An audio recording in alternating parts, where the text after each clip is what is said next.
2, 3, 4. In this podcast, you will hear Knights of Vader.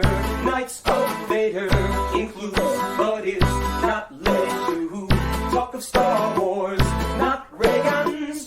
We can truly prepare for the joke that follows this song, but hey, we gave it a try. So here's the Knights of Vader. Crystal Fox reports they are divided. Prequel, sequel, canon, love they fighted. I know that we are just musicians hired, and their time is up, so here's the Knights of Vader. Impressive. Most impressive. A big thank you to An Insperiority Complex for providing our theme song. It is November 3rd, 2022. My name is Zach Weber, and joining me today is premier Canadian nonsense collector, Chris. I am so excited to be here to talk about the adventures of Ulick Kaldroma and Nomi Sunrider. Oh, wait a minute. Hey, knock it off. We'll get to that. We'll get to that in a moment. And we have Grand Admiral Zenger. I watched this. And we have, for I have become the destroyer of retail, Joe Yazzo. Yes, and I watched this too, and I will be giving Zenger a sticker for watching it. What kind of sticker? It's going to be a little cat on a tree that says "Hang in there." True.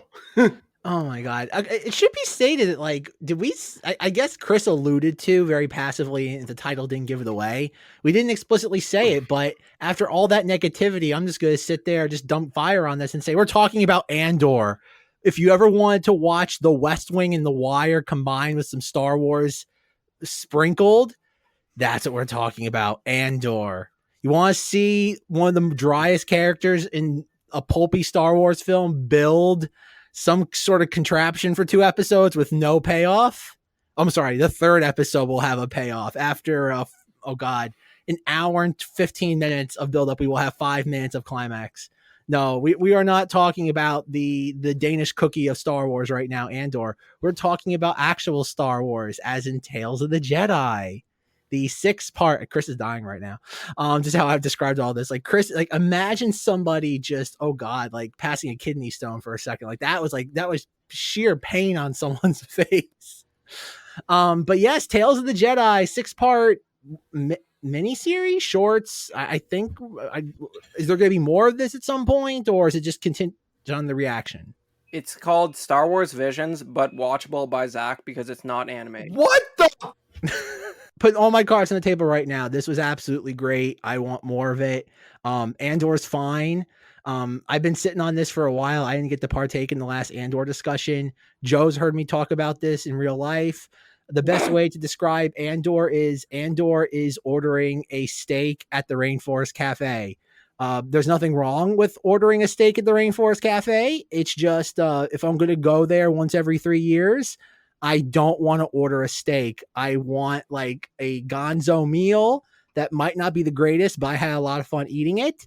And that is my clunky food analogy, going back to a Zenger can tell you an early Knights of Vader trope of comparing things to food dishes. Yeah, actually. Okay, oh, Zach. God, cobwebs. Andor may be a steak at the Rainforest Cafe, but the Book of Boba Fett and Obi-Wan are like whatever, and you end up getting from a inebriated Dunkin' Donuts employee. No. That's fine. You can. I will not defend Kenobi. Kenobi is a mess. Book of Boba Fett, I was rewatching some of that lately, and you know what? It's fun watching Black Chrysanthemum take like a million blaster shots to like the face. He just keeps running. No, Book of Boba Fett has its merits. It's just kind of so clunky and stupid. It's amazing. Kenobi is the Sci-Fi Channel equivalent of Star Wars, and everyone involved should be ashamed of it. Especially Deborah Chow. So the food analogy. I'd say Obi-Wan Kenobi and Book of Boba Fett are carnival food. You like it when you like the idea of it. You eat it. You just don't like what happens afterwards. Zenger, may I extrapolate one step further? It's the equivalent of seeing corn dogs at like Sam's Club and being like, I should buy an 85 pack of those. And then you bring them home and eat like 2 and you're like, I don't like having diarrhea. It's like eating the tour of Italy at Olive Garden, and you get to the chicken parm, and it tastes like an eraser because it was microwaved. That's basically what it is. It's like very chewy. It's very chewy, and you find a hair. At least that's what you hope it is. This okay. I'm glad we're all on the same page as to that Kenobi, in retrospect, is a less than glowing Star Wars TV show. I'm glad it exists. We finally come to this realization. Chewy chicken parm. Ew. Chewy, looks like good. Chewy, or the bad Chewy. He probably cooked it. That's why there's a hair in it. I don't know. Just one hair. That seems like more of a treasure than anything else. That's the one thing, is if Chewie was working at the Olive Garden, would he have like a full body net, or would what would it be like? He has to wear a hazmat suit. Yeah. Okay, Joe is dying right now from visualizing this. He looks like a turkey that you pick up at the frozen food section of a store in the net. Oh God, we're gonna watch a co-host die on this recording tonight. Apparently, I'm getting a visual image in my mind. I can't break it out. I thought he was going to say I'm getting visual hallucinations right now. Help! Oh man! All right, Chris. Well, Joe and Zenger walked this off. Chris, what did you think of Tales of the Jedi Andor? Tales of the Jedi : Andor. Yeah, there's only 6 of them. They're like 15 minutes long each. Shall we not just go through Tales of the Jedi in order? That's fine. All right. So, Tales of the Jedi, Chapter 1, Ahsoka, the False God. I fundamentally disagree with this first episode of Tales of the Jedi. What I was thinking about when I was watching this episode was that poster for that dumb Justice League movie that I've never seen, where Superman's like spray painted over and it says "False God." Like, that's what I was imagining about Ahsoka the whole time I was watching this episode. It's like, babe, like she's literally the most powerful Jedi ever. She just doesn't get eaten by animals as a baby for some reason. It's like there's a saber-toothed tiger carrying her around. Somehow she got up on top of it. Hold on. Space saber-toothed tiger. Come on. Just like the space dog in a later episode. But yes. But basically, like, this episode has the least to offer by far. It has the. What are you talking about? It shows that their species can get way old, so there is plenty of time we can utilize out of her lifespan that is untapped. She should have been dead a long time ago, before Order 66. Controversial statement. What Zenger's trying to say is that we can do Ultron Ahsoka in 70 years when Rosario Dawson dies. What he's trying to say is this character will also live forever thanks to technology. Yeah, because they've shown that they just get really old. Or maybe that's her from the future. I don't know anymore. Oh, you just blew my mind. I did. Maybe all of them are just Ahsoka. From the future. From different, they're like the multiversal of Ahsoka. And it's like... Chris is not pleased. It's Ahsoka, and it's Ahsoka. It's just boom. Ashoka. Wow. The common typo misnomer on the internet. Ashoka. It's Ahsokai. That's her species. The one good thing about this episode is that it's only 15 minutes. The general idea of acknowledging the fact that, like, you have to actually take life to exist, which is something that little babies don't like to think about when they buy their meat at the supermarket. That is a good concept. That is a good concept to include in this, but I don't think a 1 or 2 year old baby is internalizing a lot of the meaning that's supposed to be happening when mom takes her on a hunt for the first time. So I don't, there's a lot going on here that doesn't make a whole lot of sense. And also, that rifle's clearly a single shot, but she starts like unloading it like automatic, which is just like animators not knowing what kind of space guns they're looking at, because this is basically like a Tusken Raider rifle. That how dare they mess up that made up gun's ability to fire? How dare they? Anyway, you look at that thing and it like has a 1800s like musket chamber. Like it shouldn't be able to fire more than once. This is almost as bad as that one time on The Simpsons where they cock a double-barreled shotgun. It happens all the time. Yeah, it's just as bad as that, and it's all done for the teaching benefit of like was she 1 or 2? I don't know how old she's supposed. They said she's 1, so she's literally retaining none of this, but has Jedi powers. Yeah, and so how do we rank levitation as a Jedi ability? Like, is that like what class of Jedi is able to levitate themselves? Because like we have a 1-year-old baby doing it, and she doesn't seem to employ that skill much in the Clone Wars when it might have come in handy. I just, I fundamentally object to this episode. I really like the rest of Tales of the Jedi, and I'm happy to talk about that. But this one, my brother asked me if this was any good and if you should watch it. I wholeheartedly told him just skip the first one. She is, for that first episode, like Space Jesus. Like they are positioning her to be that character. I'm surprised they didn't put it out closer to Christmas then. No, that could have been Star Wars Nativity right there. Boom, there you go. That's the holiday special this year. Even how the episode begins, like the whole idea, like it's like the little like, oh God, town, and like again, Nativity really is the correct way because like it's a girl, like it's like someone's going around to like all the fellow townspeople. Yeah, like I said, there was a weird I don't want to say religious, but just very birth of Christ element to this that I did not expect. When all like the episode descriptions leaked, I think during the summer, and they're like, oh, we're gonna see like Ahsoka discovering her Jedi powers. And I always figured it was gonna be her being like taken by Plo Koon, because like I know Cowboy Hat Man is like, oh God, that's been alluded to so much that Plo Koon's the one who like took her. Mm-hmm. I thought that's what we were gonna get.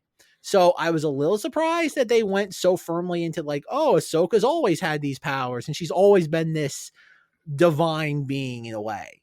But like the same can also be said for like Big Whiskey during like the second episode of The Mandalorian, where he saves the not Boba Fett from the Mudhorn. Big Whiskey is 50 years old.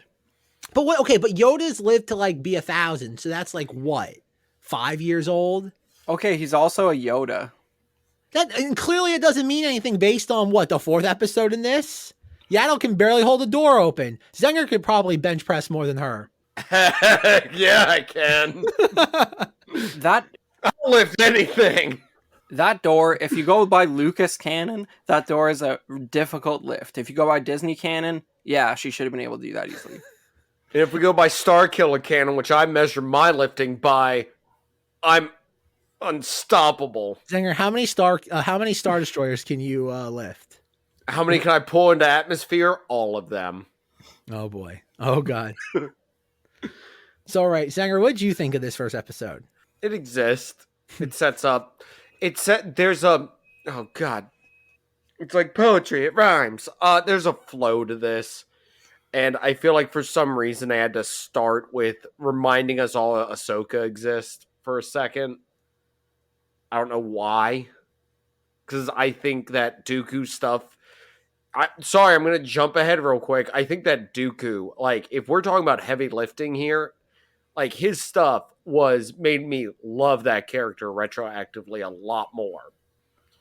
I just was like, is there some contractual thing that Dave Filoni Cowboy Hat Man has to do stuff with Ahsoka, and anyone else that does stuff with Ahsoka, he must retroactively correct to his version of what should have been done with Ahsoka? I'll get to it. Because I apparently pointlessly read a book. Pointlessly listened to an audiobook. And no, I'm not going to yell at Zack for making me listen to the Aftermath quadigy crap. Okay, you're referencing a much later chapter, a chapter of Tales of the Jedi, where apparently some nerds are mad that it contradicted the Ahsoka novel, and if you know anything about that, you should probably definitely enlighten us when it gets to that point, but I did not. I gotta try to remember, by the way, so I'm not, like, acting like I'm super... when we get to it, I'll spoil those details. But yeah, I mean, first episode, whatever, 15 minutes of my life, what was I doing? Was I 100% focused on it? Wow. I call shenanigans on that. I know, that's what I'm amazed by, because I'm watching the Eagles versus the Texans right now in the background, so, I mean... At least you're not playing a video game. All right, Joe, what'd you think? Well, I like the way that they set it up, because everything is based off of the period of time that it's in. if you sit there and you look at it, this one sets up because this is the first thing that happened in this story arc. So, and then everything else is at a later date. So I do like that. It was showcased. This is probably one of the first Disney Plus shows where it really wasn't on sand when it first started. Whoa! So I'm really happy about that. It was a little bit more, tree, a little bit more nature oriented. It was nice. This is the full court press to sit there and get everyone all jazzed up about Ahsoka. She's going to get her whole new show. It looks like they're going to be centering everything off of her coming up now. It's going to be Ahsoka centric. I can't wait for her to meet the Bad Batch and have that crossover. Oh yeah, well that's going to happen. Probably in her show. It's more Morrison in like 6 People's. He's even going to be what's his face? He's going to be Ahsoka. Omega too. He's going to be Omega. Oh my god! Oh my god! Can you imagine that? He wears I'm here to help you. Get ready. Little bow and arrow. That's right. Wouldn't it be Daniel Logan in drag? Wouldn't that be the correct way to do No. it? No, because by the time Boba Fett is like 30, he already looks like 60-year-old Tamira Morrison. That's what the book of Boba Fett taught us. Yeah. Yeah. Because he could have used Daniel Logan. But Tamira Morrison that said, hey, I need to get paid. I'm going to be Aquaman's dad for a very long time unless you pay me. Like literally the second he crawled out of the Sarlacc pit, he was already 60-year-old Tamira Morrison. That was great. And 50 pounds heavier. Which means he got some nutrition from that stormtrooper. No, yeah, the Sarlacc feeds you. It digests you by feeding you, so that the Sarlacc will get a better meal out of you. Like it bastes you. Yeah. It brines you. It's getting ready to over 1,000 years. Yeah. Oh my god! All right, so this is a it's too good. chuckle It will heavy. brine you over 1,000 years. It likes its food salty. Ugh. Like a dill pickle. Oh my god! Okay. What is happening tonight? Okay, let's get it back on the rails here. So, just to recap, Ahsoka's supposed to be dead. They didn't want to kill her. They didn't want to kill her, so they had her get exiled from the Jedi Order. But then they decided that they didn't want her to disappear after that, so they brought her back. And then they're like, maybe Vader can kill her in Rebels, but they chickened out on that again too. And it all comes down to the fact that she was just, playing. She was too busy playing World of Warcraft during the original trilogy to easily defeat Vader in the Empire, and she let Luke have the fate of the galaxy on his shoulders when she was clearly the superior Jedi, and therefore she's a terrible person and shouldn't exist. Not a Jedi. Yeah. Great. So that means she sits the fight out. Worst character ever now, but she was good until her getting kicked out of the Order in the Clone Wars. That was interesting. Shouldn't exist. She exists because Dave Filoni and because fans who can't rationalize canon in their head to save their lives. Anyways. He's doing that alienating the fans thing again. Or no, he's disenfranchising the fans again. Yes, that was another Knights of Vader classic from many years ago, disenfranchising the fans. Ahsoka was good. She's not good anymore. Anyways, so the second episode of Tales of the Jedi is called Justice. It's perfect.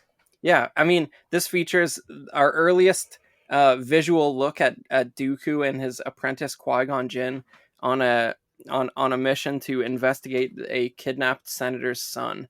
And Zach, do you want to get started on your thoughts on this one? I love the Hotel Transylvania planet. That was great.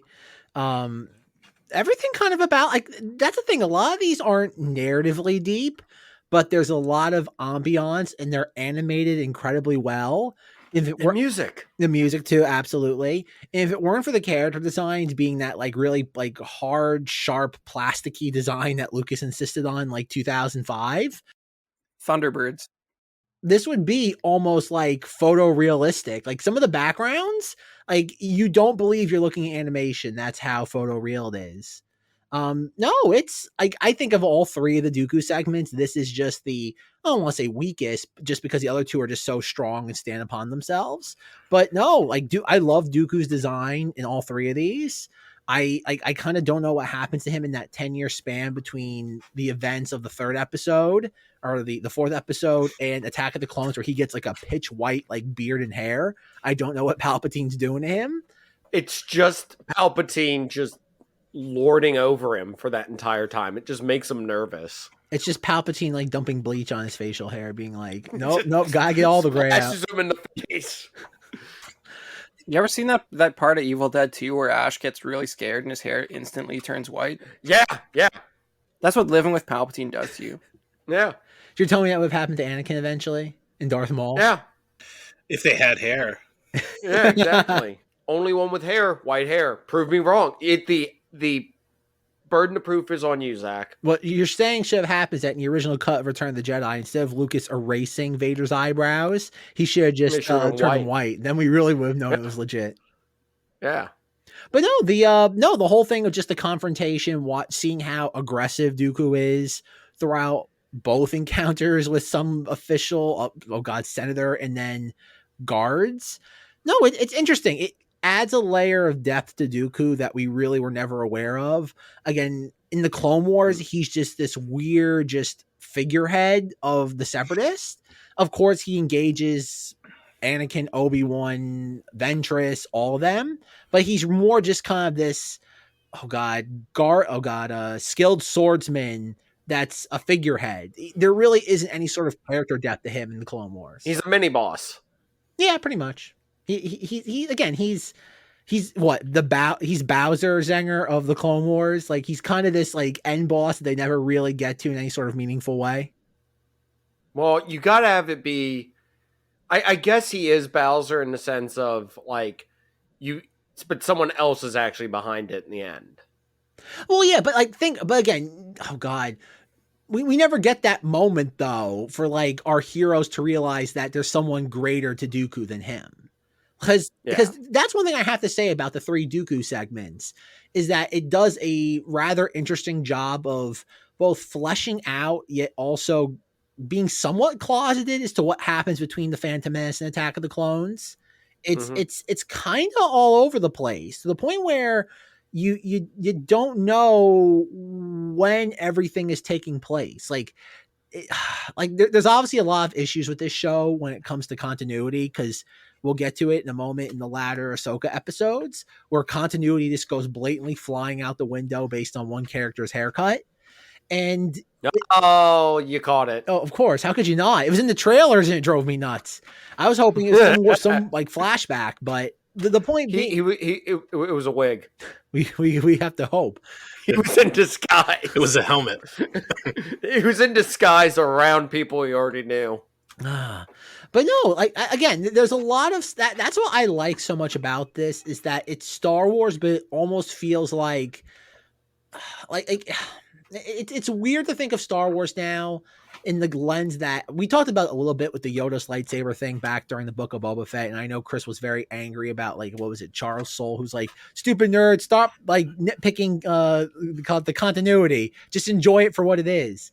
And this feels like almost like a recollection of events that occurred as opposed to like reading a history textbook or a firsthand documentation of events that transpired.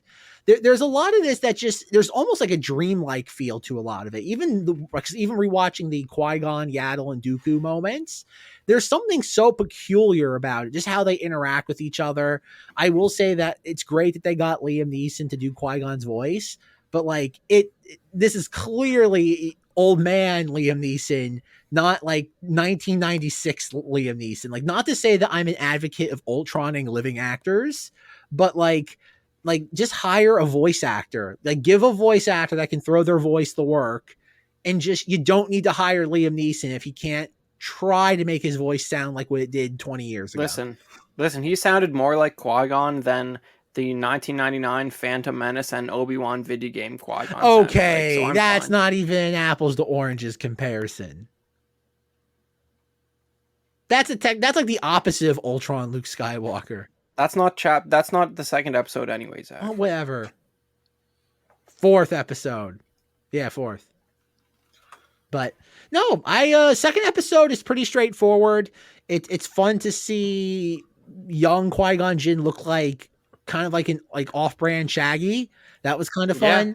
But no, that's I think the best part of the second episode is just the whole Transylvania like setting and just watching that. Again, very shallow on story, but I think on just ambiance, it hits the mark.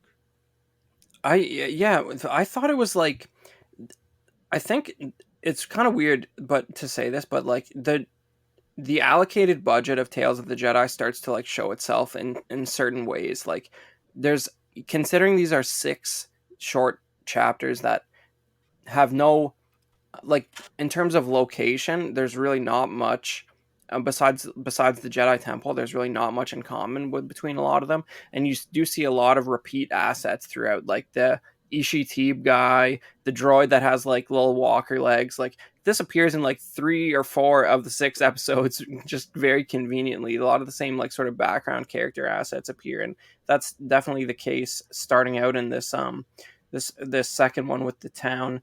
I just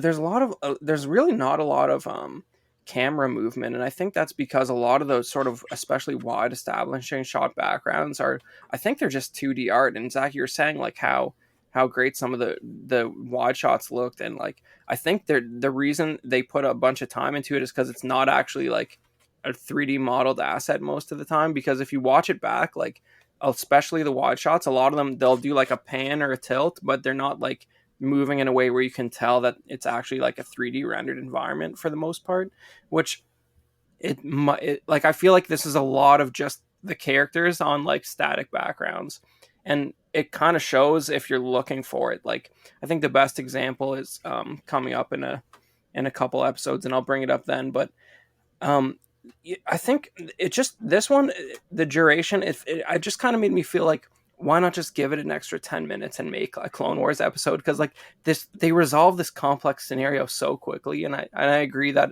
it's probably the weakest of the 3 Dooku episodes. And I don't believe for 1 minute that this what's the senator's name?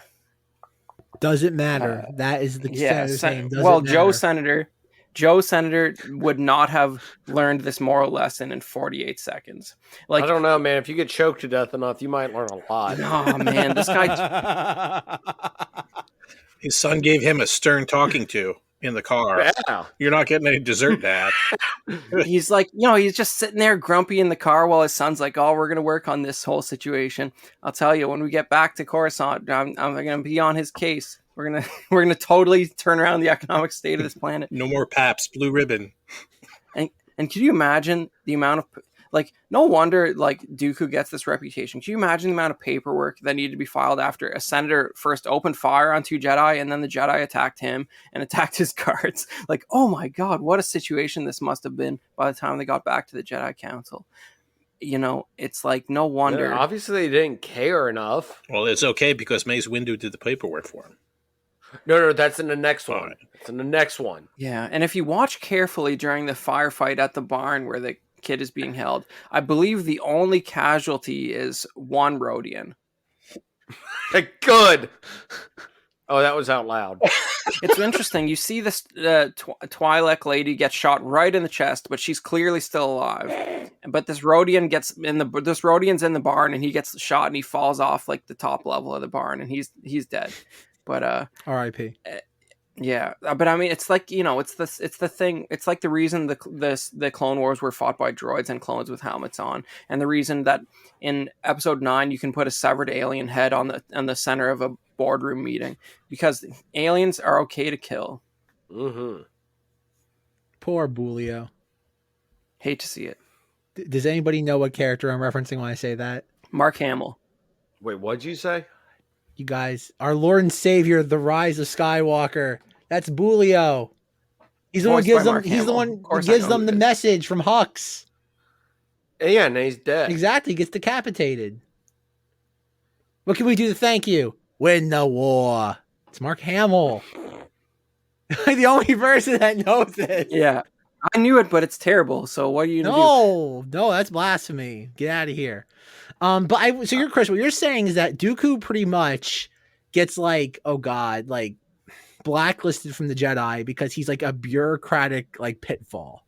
Like every time The you take this second- guy on yeah. a mission, he's gonna do something. He's gonna do something against the rules that's just gonna like involve this like a tower of paperwork at the end of the mission. Well, I mean, it's interesting because it gives Oh my everything a God. point. Dooku has a point. Like, it makes his character interesting. He wasn't just some flacky of well, I mean, he was a flacky of Palpatine in the end, but he was somebody that had his own goals in mind and everything. Like, but okay, before this, can any of you point to why Dooku was bad? Well, He was obsessed with power because he wanted something happened with his brother, and he went back to his to Dooku land and became the Count. Really? No, serious. That's what backstory I read. is Okay. that legend? I was Well, okay, yes and no on that, because I will say that like after watching these, I did pick up Dooku Jedi Lost. I'm about a fifth of the way through it. See, Zenger, this is what a book looks like. You can't listen to it. You can read it to me. Does it have pictures? It does not have pictures. It has a cover. It can also be used as a doorstop once I'm done with it, or a coaster. He didn't say no to reading it to me, so I know what I'm going to be doing later. Zach's recording an audiobook for Zenger. No. He calls me and he reads it to me as I go to sleep every night. It's important to point out that when that first came out, it was only available in audio form, Zenger, and that is the superior version. That he is right. It is actually, this isn't a book. It's the like script of like the radio drama. Whoa, radio drama?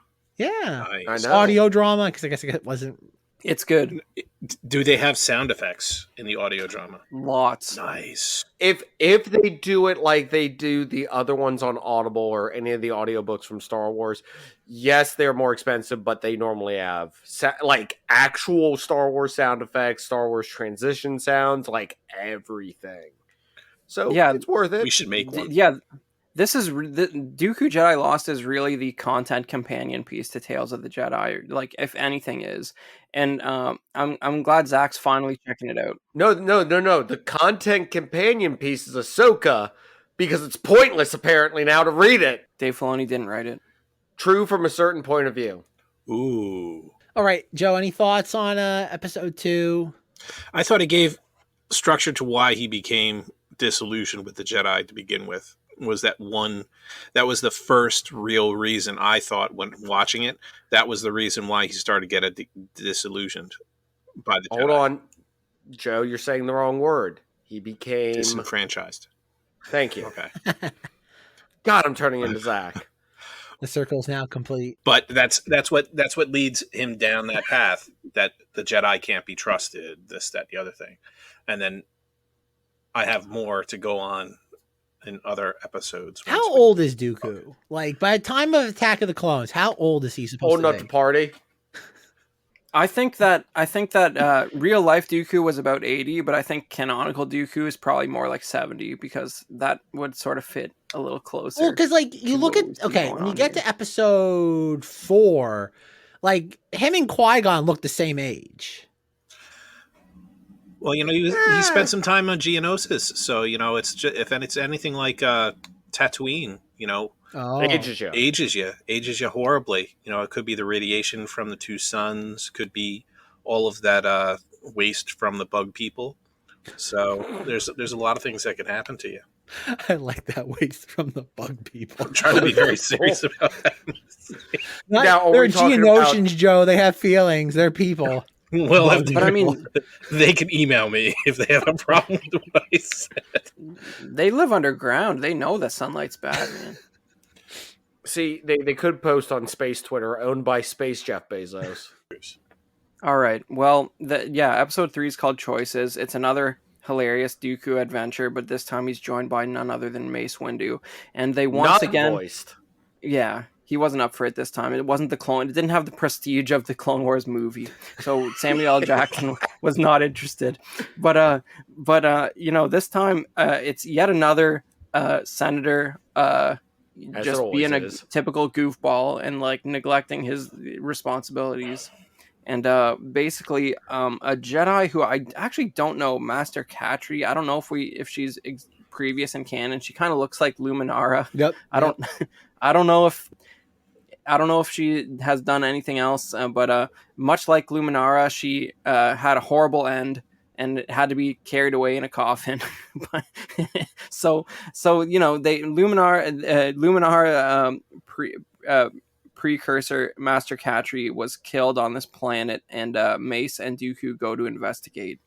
And you got this is Raxus 2, I think, which is fun because sounded like I heard it and I stopped for a second because I'm like, did I just accidentally play Dune instead? Because I'm like, wow, this is a cleverly created name for something. Well, Am I watching Dune? But basically, to quickly summarize, we find out that the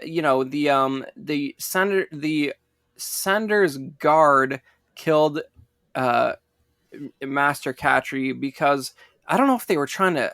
Like, it's a little convoluted to me. I don't know if they were somehow trying to execute a coup of some kind, I think, because they were dissatisfied with the Senator's service to the planet, much like in the second episode. And Master Katri was caught in the crossfire. And, they say the Senator ends up dying in a firefight here. And luckily, he didn't get away like the one in episode 2 here. But it's interesting. They say that the Senator's guard says that, he was squandering our resources. He was selling off parts of our planet to corporate interests. And it's funny because they call it Raxus 2.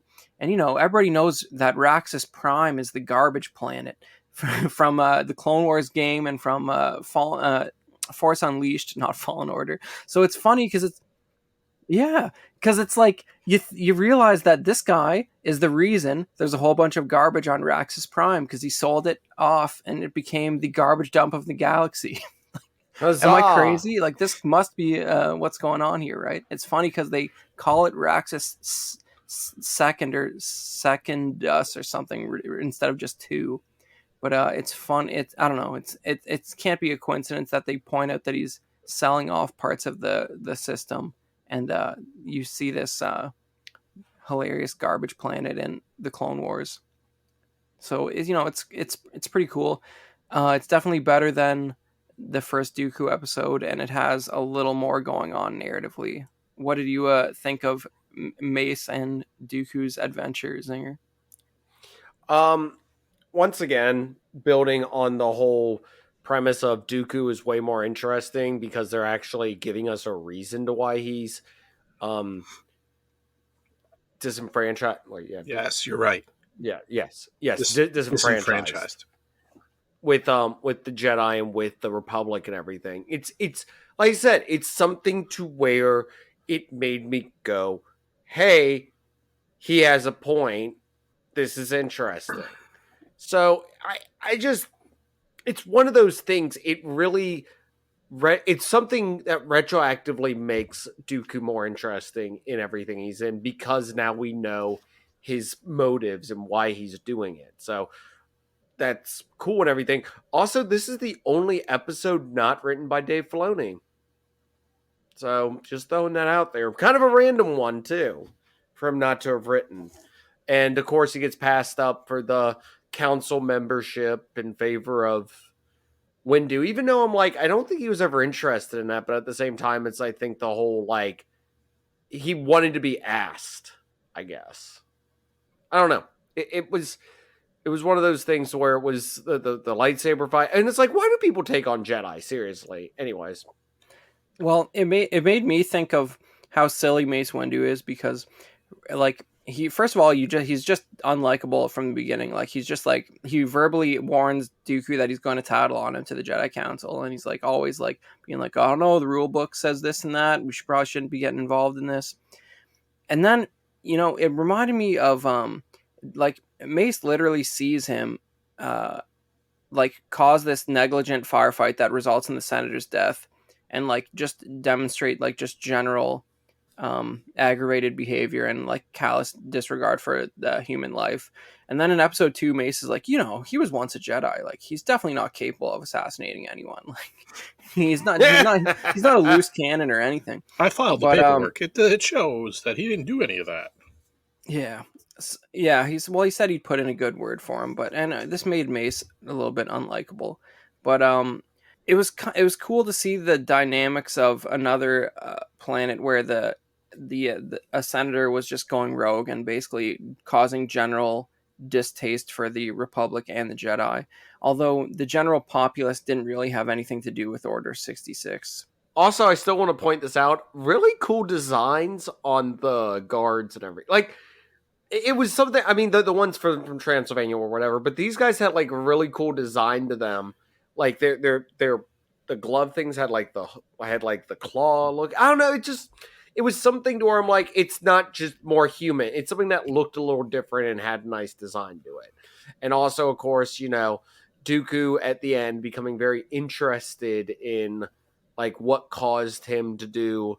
To start to go this way, and like what did he think? Like I said, it's a good set up for why someone becomes evil instead of just they're evil because we tell you they're evil.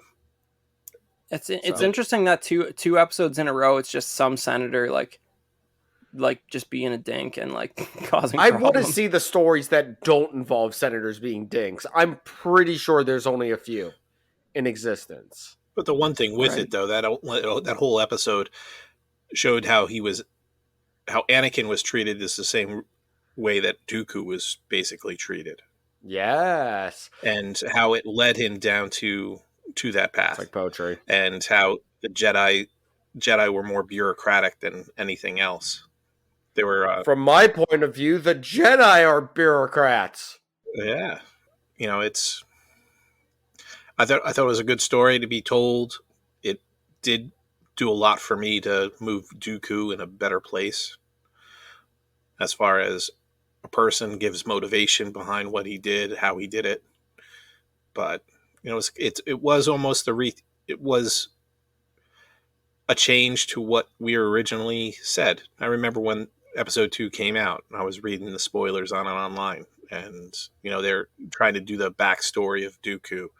And what he was doing and why he was a Jedi, but then he was not a Jedi. And he went back home because something happened with his brother and he became in charge of the planet and this, that, and the other thing. He was part of leadership. But this one really doesn't really give you that much in the backstory of what happened when he was a Jedi. Yes. So for part 3, looking at it with the whole thing of Mace Windex and Count Dooku, again, just looking into another senatorial malfeasance case. Again, the storylines for all of these were, I don't want to say bare bones, but I think it goes back to just the mood, the theme, and just watching the decline of a promising Jedi Knight. If anything, the biggest detriment I could find in the Dooku arc is I wish we could have seen Dooku at a more idealistic time, as opposed to just seeing him kind of being worn down. It feels like the first and second Dooku segments are retreading a lot of the same ground. It is fun to see Dooku with his lightsaber. I was telling Joe as soon as I watched these, I really ate up the blue Dooku lightsaber, even though that's a design that's been around for a while now. We knew what his lightsaber looked like. It is really fun to see that I have a new appreciation for the curved hilt, considering that I've been aware of that. I can still remember when that, like, seeing the lightsaber on the Walmart toy store shelf in April 2002 and being like, ooh, they come curved now.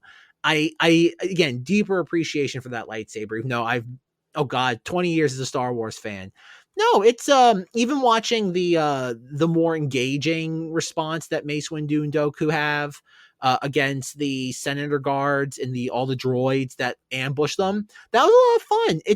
It's a very pulpy moment that reminded me of Star Wars that we really haven't gotten in a while. It reminded me of like the Phantom Menace, like watching the opening of that with the droid control ship and the Trade Federation. There's a certain, oh god, I have to say the Dooku segments gave me that like 1999 to like 2002 era like Star Wars vibe. Like once the 2003 Clone Wars started, Star Wars, you could tell, was metamorphizing into something that it would go on to kind of be for roughly the next decade. And there was something so kind of just, how do I even describe it? It's grandiose yet very quaint at the same time. And I know that's a contradiction. It has that Phantom Menace feeling of like, oh, there's stuff out in the distance, but it's superficial at the same time. And that it's, again, I'm having a hard time characterizing it because it's something I've really not felt from Star Wars in a long while. There's like a quaint hokiness to it, but in a very endearing way. I just love the times before there were any clones or any stormtroopers. That too. I think you hit the nail on the head, and I didn't really elaborate on it correctly. Yes, there is that. There's not this epic war happening, which has been the focal point of Star Wars now for 20 years. Well, 45. Well, okay, Clone Wars. I meant like. Yeah, but I mean, like Lucas made a movie but where there was no clones or stormtroopers. Disney was not intellectually capable of that task. Say what you will about the original trilogy, the prequels, just from the ending of Attack of the Clones and the beginning of Revenge of the Sith, is more grandiose than anything we ever got from the original trilogy. Like the Battle of Hoth is great. There's a lot happening during the Battle of Hoth. It's for a land battle. The Battle of Geonosis, there's a lot of moving pieces. Not saying one's objectively better than the other. It's just there's a lot happening in one versus the other. Fair enough, but when the AT-AT specifically shoots at the one real guy who's running away and like blows him up horribly, like, oh, that's great. I never felt more for a clone. I must admit, but no, I see what you're saying. But I just like a lot of this is just like what do you want to say? 20? I think maybe the first Dooku episode might be 20 years before episode 1, and then you get right up to episode 1, and it's just an interesting time period to like see the Jedi in their complacent, lazy mode that ended up resulting in Qui-Gon's death and their eventual downfall. It is. I like. Let's move a little bit over to chapter 4 here, where we finally get what we've all been waiting for 20 years, like some information about what the heck is a Yaddle, and you get to understand like this is something about Phantom Menace that always bothered me, and I'm glad they're sort of acknowledging it here. But like the lack of interest generally from the Jedi Council at the first possible Sith Lord in 1,000 years or whatever it is. I just like they, when you end up seeing what they throw at Geonosis, they could have thrown like 2 or 3 extra guys to follow the Queen around after she was literally attacked by a Sith Lord. But they're like, it's probably not real. We're just defending senators and making sure the money keeps rolling in. We're just chilling, so we don't really need to investigate that much. And this was a big oversight, so much to the point that it actually caused someone who was probably been training Jedi for 300 or 400 years at least to quit the council and die. Spoiler. All right. Well, I mean, Zenger, like, what did you think of Bryce Dallas Yaddle? For a character we've never heard speak before, right? Correct. Okay. It was fine. The voice kind of fit it once I got used to it. Like, it's one of those, I'm so used to hearing the backwards talking, but at the same time, I'm like, it was fine. It was interesting, and it's cool that, that these people keep on getting to work on Star Wars that are already working on Star Wars instead of maybe letting some new blood in there, like the female host for Knights of Vader. Oh, wait, we don't have one. Me doing a female impression. What Zenger's trying to say, Deborah Chow have done a great Yaddle. Do what? Yeah, exactly. I mean, it's like I said, it works. I wasn't like violently angered by it. Now, on that note, Chris, let us know your opinion. This is probably my favorite episode from Tales of the Jedi, despite the fact that Bryce Dallas Howard voices Yaddle. She's really just trying her best to be an old lady, and I heard somebody else say, like, you got Bryce Dallas Howard doing her best old lady voice, and that's what it is. She doesn't ruin it, but it's a little bit distracting just because, like, she's kind of the worst. But I base that on hearing her comments during interviews saying things that are unfathomable.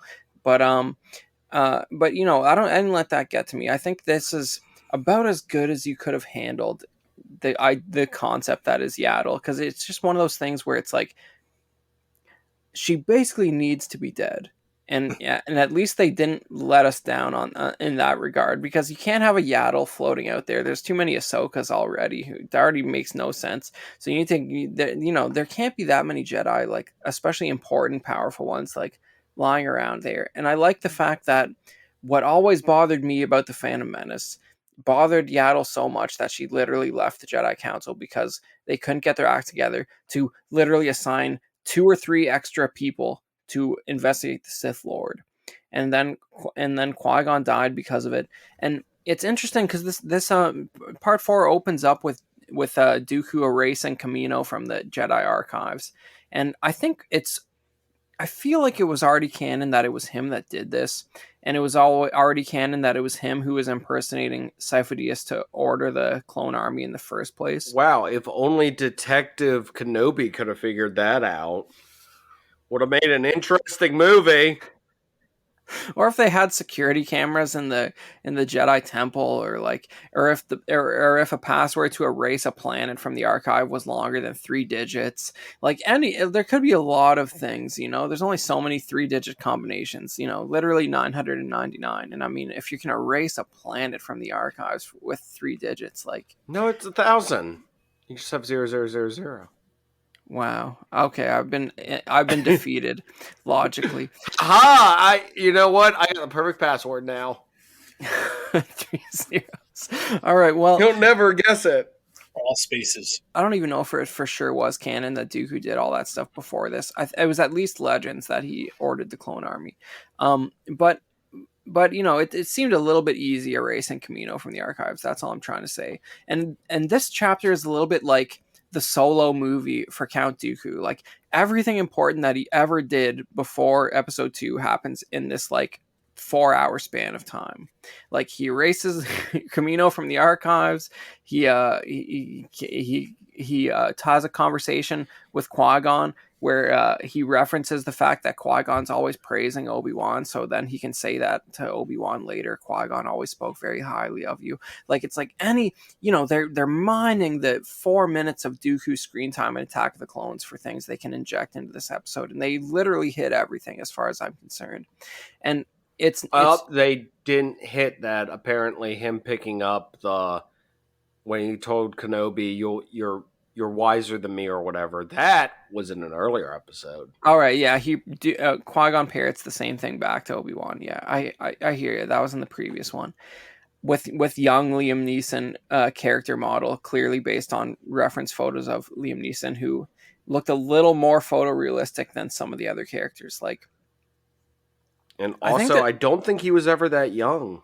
Well, he looks a little bit like Dark Man Liam Neeson, but I think there's a lot of inconsistency in the character models in this show. Like, some look really generic and some look very stylized. I think if you compare it directly to the start of Clone Wars, a lot of these look way better than anything in Clone Wars. But then you have beardless Dooku, who kind of looks like Pinocchio or something. I don't know. But when he should look like Geppetto. Exactly. But we've learned a few things through here, that all Yodas must have a short green lightsaber. And boo on that. I would have liked to have seen a random color. Yep. And she's green, and therefore it's green. And Dooku, if Dooku's gonna fight a Yoda, it has to be in a hangar at sunset. Chris, were you disappointed when we saw Mace Windu's lightsaber and it wasn't blue?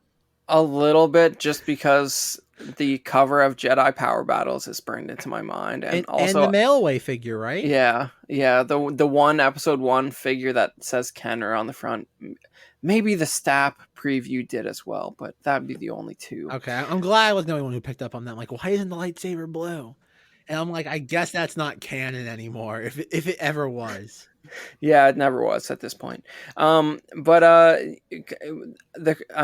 Samuel L. Jackson handpicked his own lightsaber hilt, so you can't get much more canon than that. It's purple. But getting back to 4 here, I didn't mind the duel with Yaddle. It's just the thing with the hangar door really grinds my gears, because it's like I get it.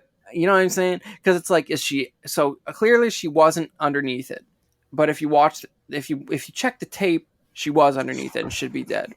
But she clearly got outside of it a little bit, in which case she had already been eyeing where her ship was for an escape. So it's like, you had your chance to run, so you expend all this energy to open the door just to fall over and be killed. No, she was in the groove of the door. Yeah, in the teeth. Yeah. She was in between. There was a front and a back, and then the door slides in between the two. She was in between the two. So no matter what, she had to force the door back open to get out to her shuttle. But instead, she tumbled forward. Fine. Obviously, you're not paying attention to the pointless details that me and Zack were. You were too busy eyeing toys. It felt a bit needlessly dramatic to me, but whatever. It's a neat little beat. Like, you guys, it's funny. Like, we all have laughed at Yaddle for years, and I've said numerous times on this podcast that one of my favorite anecdotes is the cowboy hat Lucas exchange of, "Can you tell me more about Yaddle? I don't want to talk about Yaddle." That's in the fact that we got the sealing of Dooku's fate as an evil character comes via Yaddle, and there's really nothing clunky or just embarrassing about it. You got it. Like, they took one of the goofiest characters of all time, Yoda, with like a ponytail wig, and they made her not a laughing stock.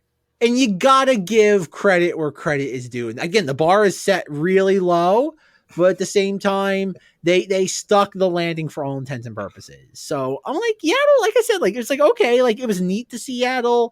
Ron Howard's daughter was fine. She sold me, like Zenger said, like, at first it's a little bit jarring, but then as you're listening, it feels like a real character. At no point was I taken out and I'm like, ugh, this is not what Yaddle would sound like. But the ultimate canary in the coal mine, Joe Yazzo. Your thoughts? I was very surprised that she had that much hair and it stayed perfectly still. I want to know what product she had in that hair, especially after getting trounced by the door. All Clone Wars characters' hair is made of a solid block of wood, much like much like their artistic inspiration, the Thunderbirds. But continue. But it was amazing. But needless to say, it was a great that you sit there and you see Qui-Gon Jinn, and then afterwards, after he died, you see Dooku at the tree contemplating everything, and it was good. It was nice. Seemed a little forced when he went into the hangar. It was reminiscent of episode 2. Very reminiscent. You mean like almost shot for shot to like the ending of Attack of the Clones? It's just, even how the ship flies through like a desolate wasteland. It's like, there are certain points where I'm like, did they just take like some footage and just put like a little bit of like cartoon like Vaseline on the lens? Like, I was like, oh my god, like, it was almost indistinguishable from the ending of Attack of the Clones, which I don't know is a compliment for this show or a knock against the visual effect of Attack of the Clones. And it's the same as the dark side ending of Jedi Knight Dark Forces 2, but never mind that. That doesn't count anymore. If Mace Windu's blue lightsaber is no longer canon, that definitely isn't. It's a crazy similar scene. Look it up. But anyways, yeah, no, like I don't know, you guys. So like, look at that. There's a Yaddle focused episode, and Joe Yazzo is not alienated. No, Disenfranchised. I'm not disfranchised yet. And also, this featured Ian McDermott, Chris's favorite person that he doesn't get to talk to. I will say, like, there were some fun moments in that exchange where obviously, oh god, Dooku is oh god, I don't want to say questioning Sidious, but it's like he's just inquiring about the whole thing, and he's like, "You lost an apprentice, I lost an apprentice, get over it." Yeah. And I'm like, you never think of it that way. Like, that's something I have to say as a Star Wars fan. I never thought, what kind of conversation did Dooku and Sidious have over that? They're like, that must have been a weird moment for them. The whole fact that clearly Dooku was part of this web, and yet Maul was floating around as the more pronounced apprentice of the two. And I know obviously Maul became very resentful of Dooku during the Clone Wars, but it's interesting. Like, that's what I mean about the Dooku arc that's so fascinating as a Star Wars fan, is that we're so used to this elaborate, grandiose nature of the Clone Wars, and this felt just as grandiose, but not in, like, Chris, how you said, white bucket helmet people way. Well, that's the one thing with it, though, is it still parallels Anakin. Oh yeah. Anakin's big thing was when he sliced Mace Windu's arm off and the Emperor threw him out the window. You know, this is the same thing. Yeah, it's the same thing where he sits there and fricassees little Yaddle. How does Yaddle die? Does she get decapitated? Or he just pokes he her? just runs it through her. No, he pokes her with it. Like, Just, meh. It's hard to tell. just kind of pokes at her. Yeah, it's hard to tell at 40 feet away with like a GoPro lens. Fair enough. What was Yaddle's game plan? Was just to sit there, like, observe all this and just like wouldn't you leave a note? Wouldn't you leave a post-it note like in like the company fridge or something, being like, "Hey, went to like the wastelands." Like, wouldn't anybody wonder where Yaddle went? No one did. That's the thing that gets me, is I guess that's the next tales. All these missing Jedi. Think about Qui-Gon dies. Like, I think about, like, it's Qui-Gon's funeral, and someone's like, "Oh God, we left Yaddle at home." we left the Yaddle on. The nice thing is that she conveniently quit the council the same day. So like, she could have just been like, yeah, you know, I'm out here to the country, and like they looked for her for like 3 or 4 years, but then eventually gave up, you know, because you don't see, like, you don't hear about it, but it's 10 years later. Like the Attack of the Clones, like a deleted scene, like there's only been like 12 lost Jedi, and the idea of Yaddle just disappearing, wouldn't that be like, I get it, Dooku erased a planet from their library. I know exactly what happened. I got this covered. He wrote a note on the body, went, "I'm done with this," and threw the body in the council chamber and ran off. It was that simple. And the Jedi came in and went, obviously, we all can figure out what happened here. Or when you're 400 and you go missing, people don't ask a lot of questions. I guess the argument can be made as well, like devil's advocate, that we saw what happened to the previous Jedi Master, and that the Jedi really don't feel compelled to investigate the death of one of their own.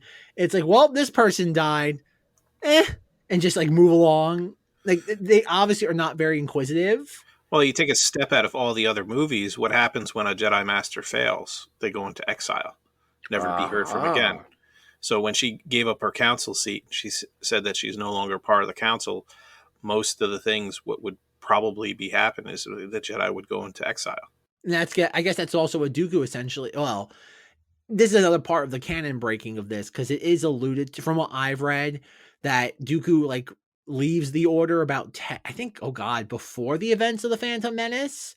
So I know in some of the discourse around this show, it's apparently very peculiar that he has such free access to the temple as he does. I think they changed that up a bit too. I think he walked out the same time as Yaddle did in protest. I don't know. That's a weird one, because like I think it's, again, from what I was reading, that I haven't gotten to this specific point yet, but like apparently in I know it's definitely in Dooku Jedi Lost, and I want to say Master and Apprentice, it's explicitly stated that Dooku left the Order before the events of the Phantom Menace. Sure. Well, again, neither here nor there, but just it's another element of canon breaking. Dave Filoni didn't write that. Not canon. You know, he came back that day just to erase Camino, but then Qui-Gon happened to die while he was there. What are you gonna do? How convenient. I hate it when that happens. All right, anything else about episode 4, A Dooku Hope? Not too cool. I hate everything about this. Dooku, a Star Wars story where everything important that ever happened to him occurs in 17 minutes. It's a good one. Which is more screen time than he had in all of the other Star Wars. Not wrong. Combined. Except for Alrighty. the Bounty Hunter video game. Oh yeah, that's a fun game. With some interesting story nuggets. All right, episode 5. We basically get to watch the entire backstory to one 14-second long action sequence from the finale of the Clone Wars. Which is a dumb scene because Ahsoka's moral objection to killing clones who are literally trying to kill her when there's thousands of them on a Star Destroyer is silly. It's a good thing Obi-Wan and Yoda didn't suffer from the inability to kill clones in order to get the job done, or they would have never put out the distress beacon at the Jedi Temple, saving dozens of Jedi lives. All right. Take that, Dave Filoni. But did anybody else think it was weird that like we literally got a 15-minute long episode just documenting her just getting stunned and getting back up and stunned and getting back up? That could cause permanent damage. Exactly. And for it to literally end at a point where it's like, I hope all that training wasn't for nothing. And we cut to like the finale of the Clone Wars. And it's just like, did you really have to take the 2x4 to us that hard? Yes. Like, again, I just want to know why Anakin didn't look directly into the screen when he said that. Like directly down the barrel of the camera. When he said, I want you to be prepared for anything, because maybe clones will be attacking you at some point. Just stares directly. Also, I don't like the fact that you can deflect a 3-foot wide circle with a lightsaber. It doesn't deflect them. It just dissipates them. Yeah, It deflects them and shoot them back at somebody. Yeah, it's no good. I don't like it. Noted in the record. Yeah. The hollow halls of Knights of Vader, it has been noted that Chris is against this. They realized that Disenfranchised. they realized that 5 episodes were too little, and they're like, what can we string together with $1,000 and Ashley Eckstein in the studio for 17 minutes? I got it. well, okay, speaking of things that don't make sense, what do we think of, we get the flashback that's clearly toward the very beginning of the Clone Wars because they all have Phase 1 Clone Trooper armor. Yeah. And we see Obi-Wan with the mullet, but the short, like the more trimmed beard. Like, clearly it's supposed to be in the immediate aftermath of Attack of the Clones, yet it can't be because by the events of the Clone Wars, the movie, Maybe they're retconning that. He has the episode 3 haircut. Maybe they retconned it. How? Because Dave Filoni didn't have that haircut idea at the time. Well, he did both of these. Like, how do you, like, the first Here's the answer, guys. Obi-Wan forgot that he met Ahsoka because she's that unmemorable. Oh, He was going to the Jedi Temple and he had to trim it up. He was making an appearance. Oh, wait, it's Anakin too, who needs to have not met her yet, right? Exactly. Beginning of the freaking movie. And it's both of them. Like, I don't know. Like, it's so weird they would put that detail in there. She doesn't look right either, right? Like, she didn't look like that. Like, she looked younger in the Clone Wars movie, no? Well, yeah. This takes place after the movie.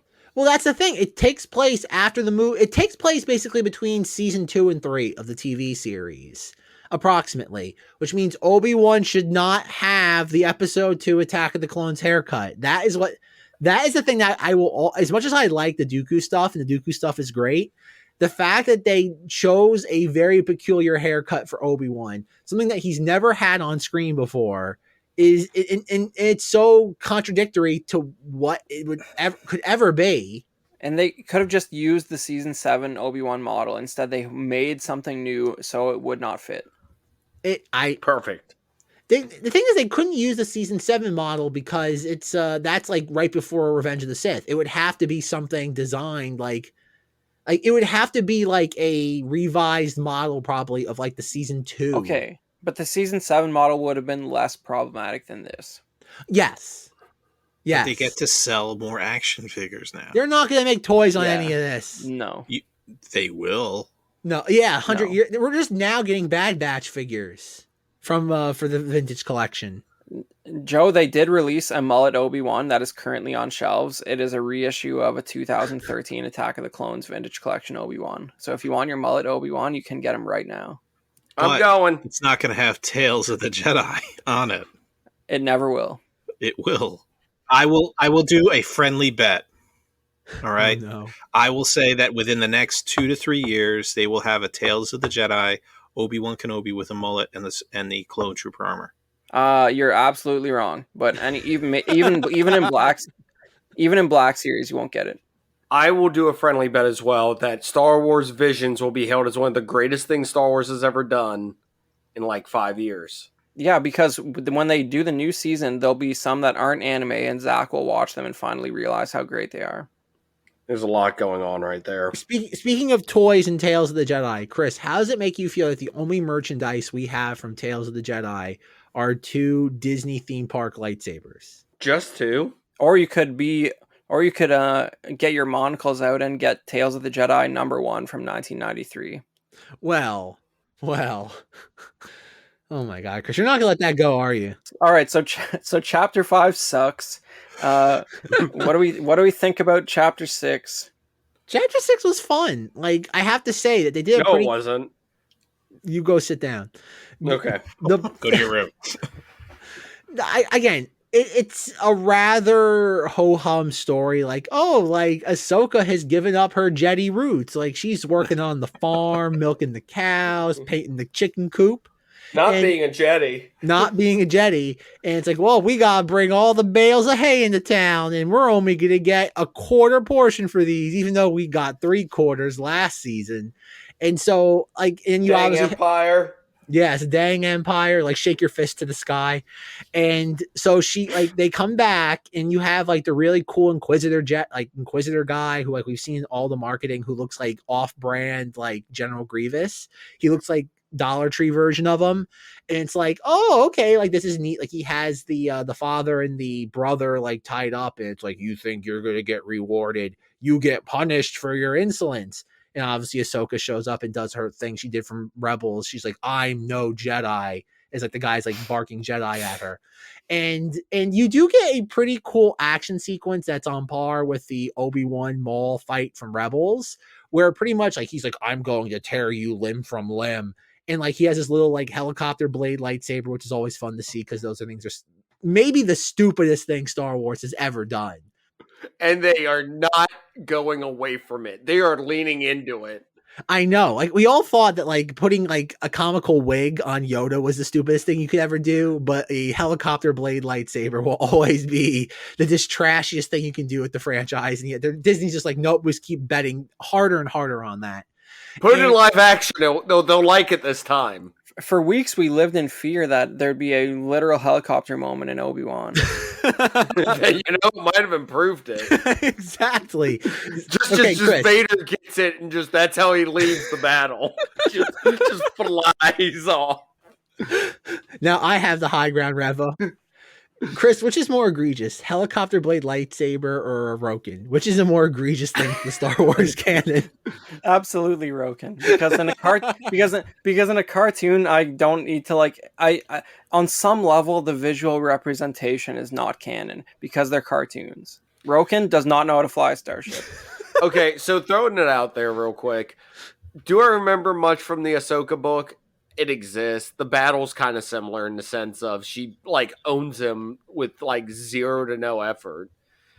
His character design though is drastically different From a book?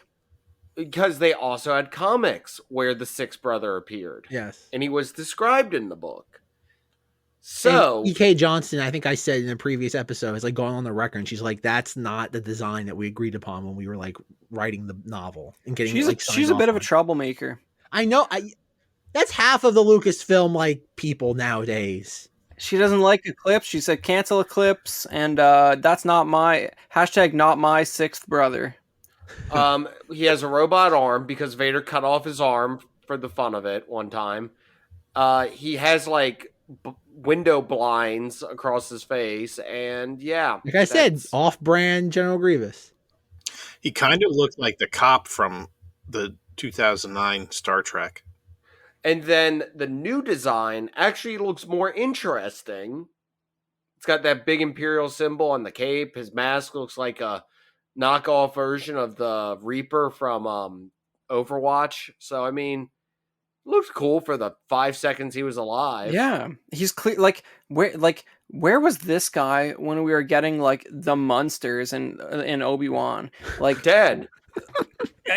But it's like this guy's the best Inquisitor, like in terms of style and delivery, And dead. and then he dies in 2 seconds, but like In an awesome Voltron moment.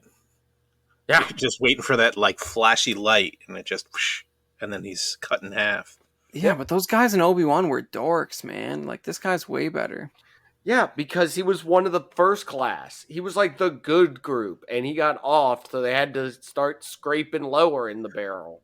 Chris, who's the name of the Inquisitor that you fight in Jedi Fallen Order that's like the dinosaur person? What is her name? Ninth Sister. Ninth sister, yeah, Sure, she's I'm gonna guess that, Yeah. and actually gonna look it up now after yelling it. she's automatically terrible because A, she's based on a Neil Scanlon alien design from The Force Awakens, and B, her voice is annoying. I will say, okay, so it's the Ninth Sister, Zenger? Oh my god, I was right! Whoa. A random act. It's not like I put 40 some hours into that game and platinumed it or whatever. I will say that, like, the Inquisitor, because again, Over like what, 5 years? oh my god, yeah, I know. Game only came out 5 years ago. I will say that, like, as I'm slowly making my way through the Vader comic series, there are some pretty fantastic moments of like Vader and like the Inquisitors going out on missions that like Palpatine sends them to work on. And anytime it's like the Ninth Sister and Vader, like there's one point like Vader goes into a bar because like he gets a tip that like there's like a Jedi there, very similar to what happens in Kenobi with oh god, whoever Safdie brother it was. And there's a moment like that where like Vader's like, it's getting Vader like, oh god, like year zero. And he's like overwhelmed by like all the bar and like bounty hunter patrons.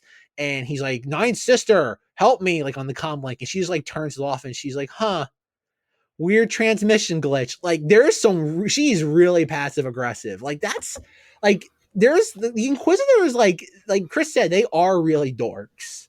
Like they are like it's one of those things where it's like if it weren't for the fact they had glowy like laser swords, like they're almost the equivalent of band geeks in the Empire. Like I'd be more afraid of a stormtrooper than them at this point. Band geeks. They're thoroughly incompetent, especially Reva. But it should be said that like of course, to take that jab. But like the Inquisitor program kind of dissipates. Like that's one thing I don't know because I still have to go through a lot of the comics. But like the Inquisitor program more or less just kind of falls apart like during the events of Rebels. Because like what at the season 2 finale, like you pretty much wipe out 3 of them in one motion. Like they kind of just fall apart because I think They got preoccupied with, a rebel insert. Like it was the whole bureaucratic, boring stuff that you guys can't get into, where it was probably like, oh, we're gonna reallocate funding from your Inquisitor thing because they haven't found any new Jedi. Didn't the Jedi just kill them? Anyways, we're reallocating those funds to the Death Star. Yeah, let's do that. Zenger, can we please whoever's listening who knows how to do editing, can we please get a scenario similar to that, but just overdubbed from like Andor, where we have like Admiral Yularen being like, so we're going to lay off the Inquisitor force because they've had unsuccessful results last quarter. And you just like I want to hear that, like a very, very black and white bureaucrat just going over this like anti-space wizard program. We also had 3 of them die from lightsaber related wounds. Not gonna look into that. Imagine if their expense report gets read at the ISB and they're basically like like Saddam Hussein's children. Like they're all just like buying like Ferraris and like gambling and like just like doing drugs. Like they're just they're not reined in enough expense wise. So like they just need to shut it down. 100% have a memory of one of the Thrawn books having a moment where there's a discussion about like all the stuff the Empire's up to. The black budget projects. It's of course the Death Star. TIE Defender. There's mention of Super Star Destroyer, like Vader's idea for Super Star Destroyers, which is like not happening apparently at that time because it's before the Death Star blows up. 14 cartons of death sticks a week for the sixth brother. And and Thrawn's TIE Defender. Like there's a whole discussion on what's getting actually like allocated funds and stuff. Zenger is right. Of course, the Emperor's solution to that problem is have everybody compete. On top of that, have everyone irritated against Thrawn too, to the point to where, if I remember correctly, I think it's the same book, one of the other like commanders engages Thrawn's Star Destroyer over some crap with it. What? Yeah, there's the whole fight between two Star Destroyers. I have no memory of that. I think it's the third book. I think it's Treason. There's a whole entire moment where like Thrawn is attacked by another Star Destroyer because like the guy goes rogue or something. Sure, that's not Rebels. No, it's one of the. Because in Rebels, one of the ships like jumps out of line and gets bloated up. Hold on, I'm looking it up. Okay. The point being is I like the idea of Palpatine being like, we have a fixed budget here. Like as much as even though we are confiscating the entire galaxy's resources, there's only so much we can eventually spend on. That fits in line with his one scene in Obi-Wan where he's like, Vader, it's time to get back to work. That is really funny that Palpatine shows up. It's like, enough with this Kenobi. Like, that's great. That thing about Vader. Like, think about the last moment we get in the quote rematch of the century is Palpatine being like, enough. like there is something to appreciate about just Ian McDermott in the Disney era of Star Wars. Like, there is something so delightfully goofy about all of it. Who would have thought that he would be easily the best part of that whole like 6 hours? I you would have to assume yes at this point. Like anytime they throw Ian McDiarmid at anything, you have to assume it's going to be entertaining, like worst case scenario. So I have a question, just real quick. I just tangentially related to what Zenger was saying about Thrawn. Is there any chance? I know it's slim, but maybe for like, I don't know, season 2 of Calrissian Endor, is there any chance that like we get to see like the ISB, like, I don't even want to call it conference room that we've seen numerous times now throughout the series, and we just see Thrawn show up to it? It'd be great. It's like Thrawn, because Thrawn did have connections with Admiral Yularen. Yep. Like from Rebels. So it's like, wouldn't it be great that like for like, I don't know, the season 2 season finale, series finale of Andor or whatever, because I think they're supposed to be shooting that early next year. Who's to say that like it's good by the time they're filming that, Ahsoka is going to be almost like about to debut. It was, we all know, like Thrawn's supposed to be the Thanos of this upcoming thing that they're planning. Like, who's to say that's not going to be something they kind of just throw in as, I don't want to say an Easter egg, but just somebody who clearly was operating in that time period and was amassing a great amount of power. That'd be nice, but then you're asking the filthy casuals to understand that 20 years have then passed and the Empire has fallen. Yeah. Oh, come on. After Book of Boba Fett, the way that thing jumps back and forth, and Kenobi, Chris, like, Chris, do you remember remember right after The Force Awakens came out and we got like the teaser trailer for Rogue One and all the Star Wars fans were like, how are people supposed to differentiate between Daisy Ridley and what's her name? Felicity Jones. We need an asteroid like pronto to just end everything. Exactly. Like, you remember that, right? It's like 2 British brunettes. The fan base will never be able to differentiate these on Target and Toys R Us store shelves. And yes, I was correct. There is a battle between 2 Star Destroyers. It's very anticlimactic because Thrawn's able to basically neutralize them because he foresaw all of the battle beforehand in his super ability to outsmart everyone that's around him. Exactly. All right. Is there anything else on episode 6 of Tales of the Jedi that we want to further delve into? What tales would we want to see next time on Tales of the Jedi? One answer per person. Joe, you go first. I would like to see more Yaddle. Good answer. Chris, a non-toy related answer. No, Zenger, give him a caveat. No Legends answers. But how am I supposed to say Star Killer then? I would like to see Luke. I would like to see Lucasfilm try anything other than retelling Seventh Samurai again. That's impossible. All right, Zach. I think I've answered this already. Like, I've said Tar Vizsla. Like, I want to see the first Mandalorian Jedi, especially with all that Darksaber nonsense. I think that would be a lot of fun. If not that character, I would like to see Cal Calrissian. I'd like to see some. I think there's a book coming out about him early next year to coincide with the video game. But I'd like to see a Cal Calrissian book, or I'm sorry, Tales of the Jedi. Oh, sorry, I did forget to mention the Dave Filoni reminding us he's created everything great in Star Wars. Did everyone catch the Carib Dune? Oh, of course. Oh my god! I mean, like, could you have hit the camera into that poor kid's face a few more times? Was that the Clone Wars Season 7 model? Oh, it has. No, it's the Bad Batch model. Okay, same difference. All right, but he was in a hologram in Clone Wars. Hey, right? We should all just be thankful that we didn't get like 50-year-old Freddie Prinze Jr. voice again, like the husky 7-year-old. I very like the way she deflected those. Okay, anyway, so I guess for my answer, I'm gonna say I'd like to see a young, totally not voiced by Qui-Gon Jinn actor Liam Neeson with Obi-Wan Kenobi. Yeah, there we go. Totally not Liam Neeson voicing like the meeting of Kenobi and Qui-Gon. Like, that would be really cool to see, like, their early stages of stuff. But there was like back in the day, there was like a 20 young reader novel series about that.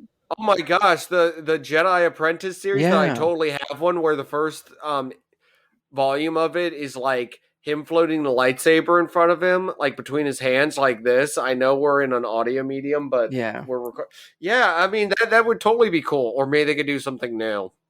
Did you know that in the Brotherhood novel, which is just as boring as Attack of the Clones the movie is per Zenger, there is a reference to Siri Tachi, who was like Obi-Wan's quasi love interest in those books. Man, that guy got around. It's true, all of it. Man, okay, guys. Anything else about Tales of the Jedi, or are we ready to wrap this up? I'd like to see Dooku and Yoda. That's in Dooku Jedi Lost. We get that. That's like where I've left off in the book so far. Dooku and Yoda go on a field trip escorting students in that book. Yeah, and Dooku slaughters those students. Don't give it. I'm not up to that part yet. Don't give it away. I can't tell if they're joking. We're not. They're both so sincere, but it sounds so stupid. It's basically Harry Potter. As somebody who's read the first fifth of that book, once again, it reminds me of the Lost Stars novel. Star Wars' new sweet spot should be basically doing Star Wars like Hogwarts. That is your thing, whether it be the Imperial Academy or it's the Jedi Academy. There is your sweet spot for getting a new generation hooked on Star Wars. Do Star Wars Hogwarts. Not this bullcrap of High Republic crap that no one cares about. Okay. No? Okay, go ahead. All right. I want to say real quick that I was scrolling through Instagram today. This is going to end bad. No, yeah, it's bad. Okay, I got to get my phone. So, I have to put it in the group chat because it's kind of delightful. I'm glad this is being recorded. Yes, it is being recorded, as it rightfully should be. Is that I got like this, it must be a hashtag that I'm following. And so I'm going through and I see it's like a mother with their daughter, but it's a very professional shot. And I'm like clearly it's like an advertisement for like a book or something. And I'm just like, what is happening right now? And so like I click on it and it's a Star Wars book. And as I go further and further through like the post, I realize that it's for the High Republic. And I'm just like, and like, again, I just put it in the group chat right now. So please look at it in the caption. And like, it's this mother reading her daughter a High Republic book. And I'm like, A, is this a form of child abuse? And B, in what universe is this not staged? Is there anybody under the age of 30 that's picking up a High Republic book of their own volition? It's marketing material. Marketing material. I know it's marketing material, but the point is that it's so blatantly staged. And I love that the caption's trying to infer that a child just randomly picked up like the 85th book in this series that's only been around for less than 2 years and was just like, and just glommed onto it. Reading one of my favorites to my daughter. I know, it's the cheesiest, hokey thing ever. It's like picking up like the OG, like, oh God.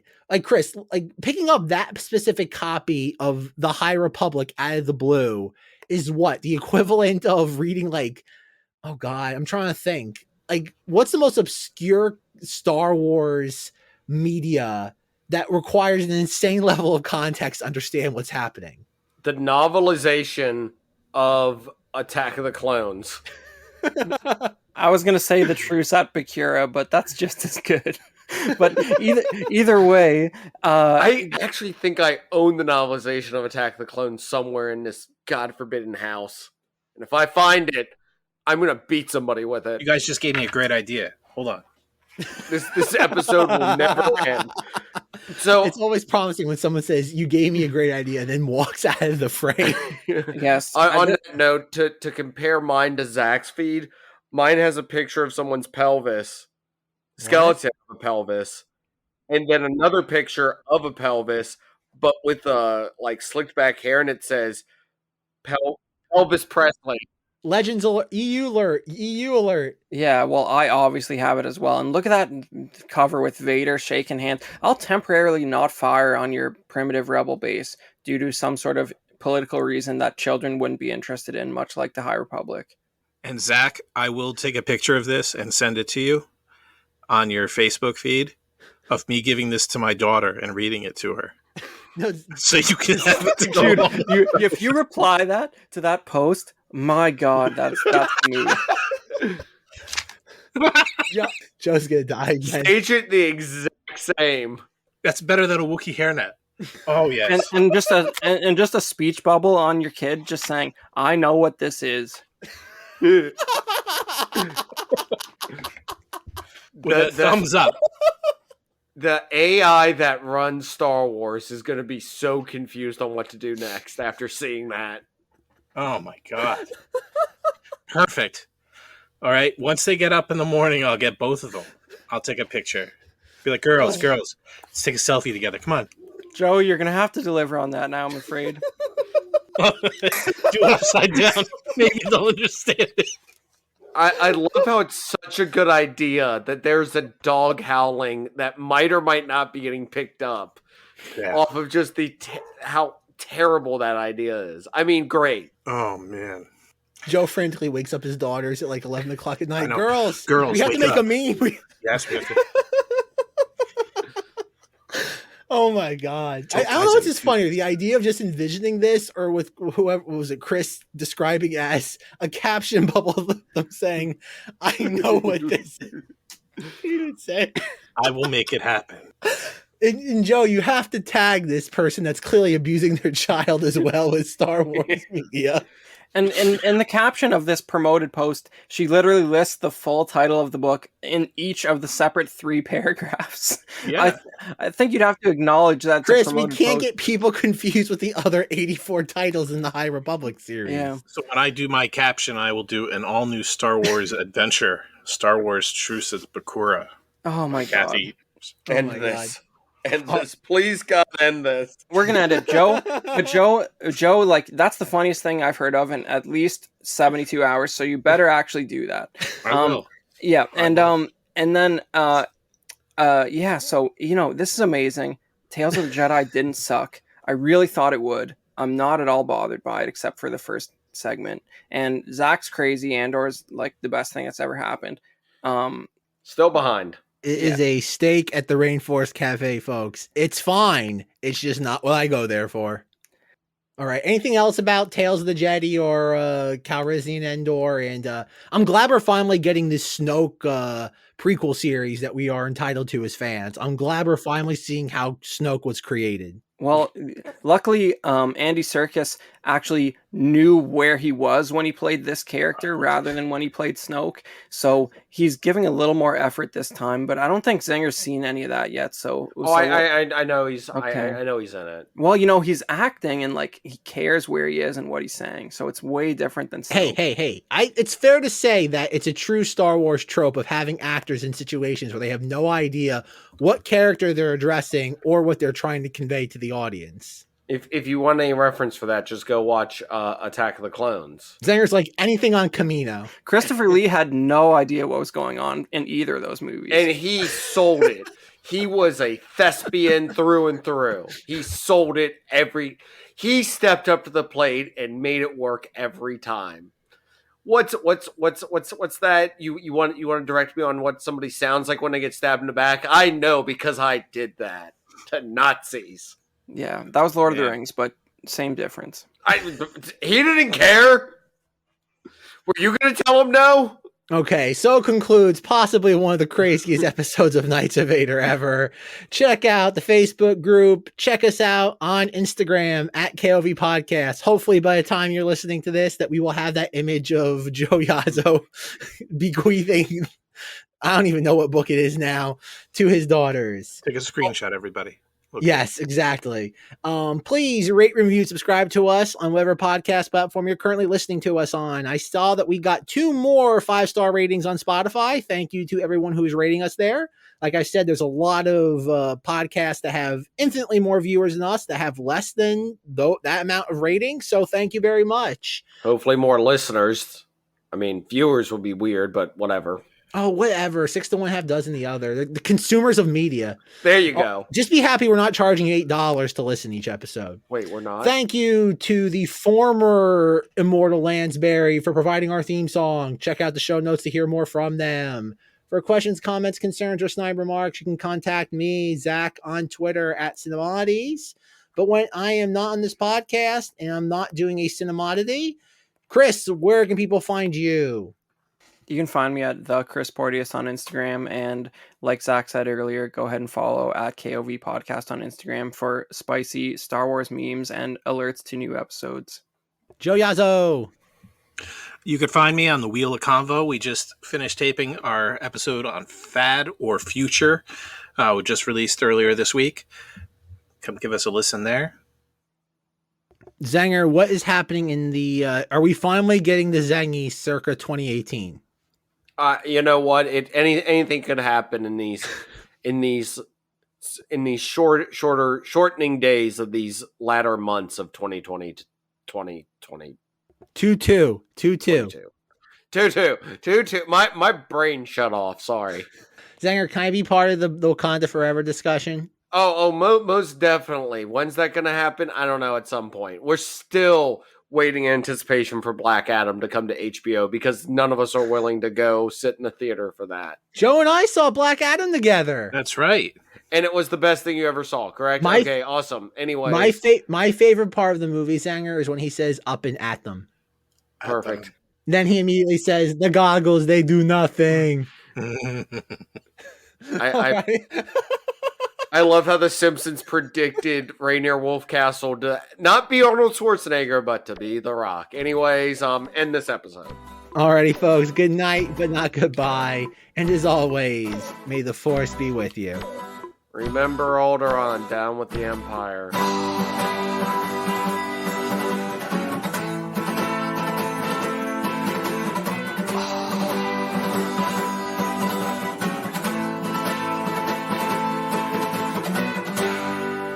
Oh, can you imagine if Russ was part of this? Just the amount of shenanigans that will have quadrupled. Oh, man. I would have loved all the references to how every droid had a name.